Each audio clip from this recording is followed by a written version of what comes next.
Mereka seperti apa melihat konflik ini? Pertama, historis dulu ya. Ini adalah bahwa status Israel atas Palestina ini penjajahan. Sedangkan penjajahan ini di dalam preambul Undang-Undang Dasar 45 kita misalnya mengatakan bahwa kemerdekaan itu adalah hak segala bangsa dan penjajahan harus dihapuskan di muka bumi. Itu dulu. Yang kedua, ini masalah pelanggaran besar-besaran terhadap human right, yaitu hak asasi manusia. Seperti korban tadi dikatakan. Artinya Pak Tifato juga tidak setuju jika dikatakan bahwa serangan Israel ini adalah lebih karena masalah kedaulatan mereka yang katanya yang menurut saya rasa terlalu mengada-ada. Seperti juga kita baca di banyak media dan kita dengar di berita bahwa ada perjanjian gencatan senjata. Kemudian perjanjian gencatan senjata itu diblokade daerah itu, listrik dimatikan, air dimatikan. Ini kan disuruh mati pelan-pelan nih. Setelah dibelah dua antara Hamas dengan Fatah ditempatkan di West Bank, kemudian Hamas ditempatkan di jalur Gaza. Jalur Gaza itu lebarnya pun hanya sekitar 20 km ya. Tidak seluas Jakarta pula katanya kabarnya. Jakarta Timur, Jakarta Pusat sama Jakarta Utara lebih besar ya. Lebih besar Jakarta ya. Yang di sebelah timurnya itu kan sebelah baratnya sudah laut tengah itu. Jadi sangat kecil, jadi jangan terpojok. Jadi orang itu mau lari kemana pengungsi itu? Kalau ke arah barat mereka akan cebur laut, sementara ke Rafah sendiri itu ditutup oleh Mesir.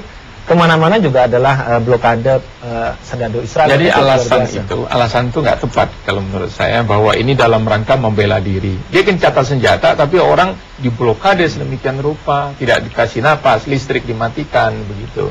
Jadi sebetulnya satu roket Hamas berapa sih besarnya, kecil-kecilan, lubangnya juga hanya sebesar piring. Dan daya jelajahnya pun tidak jauh ya, tidak terlalu jauh. Kalau itu untuk pembenaran pembantaian sampai 680 orang dan juga sebagian besar anak-anak, ini sangat tidak masuk akal. Tapi kita juga jangan mendukung bahwa ada pengiriman roket ke Israel juga. Misalnya saya juga tidak mendukung itu gitu maksudnya ya, katakanlah memang korbannya pasti akan lebih Palestina, tapi bahwa reaksi Guntur, kita tidak bisa juga melupakan sejarah.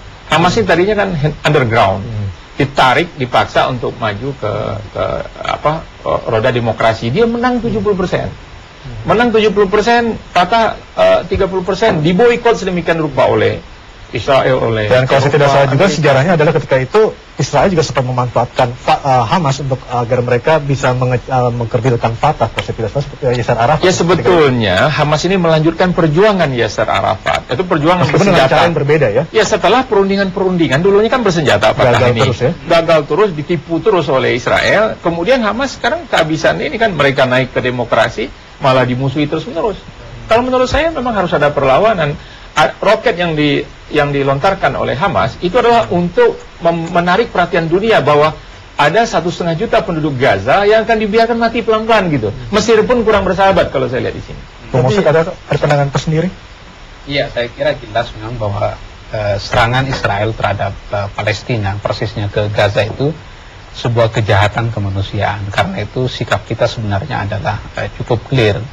Yang perlu kita sikapi sebenarnya adalah jangan sampai persoalan ini kemudian menimbulkan sikap yang kontraproduktif, baik itu di lingkungan umat Islam ataupun di lingkungan umat agama lain. Kalau rencana pengiriman relawan jihad menurut Anda kontraproduktif atau sesuatu yang sebenarnya tidak mungkin dilakukan WNI kita? Ini saya kira yang harus dipertimbangkan secara lebih serius, karena jangan sampai orang-orang Islam Indonesia yang melakukan jihad ke sana itu alih-alih untuk berjihad di sana, tapi justru menjadi beban terhadap warga di sana, yang ada di sana. Karena itu harus dipertimbangkan betul.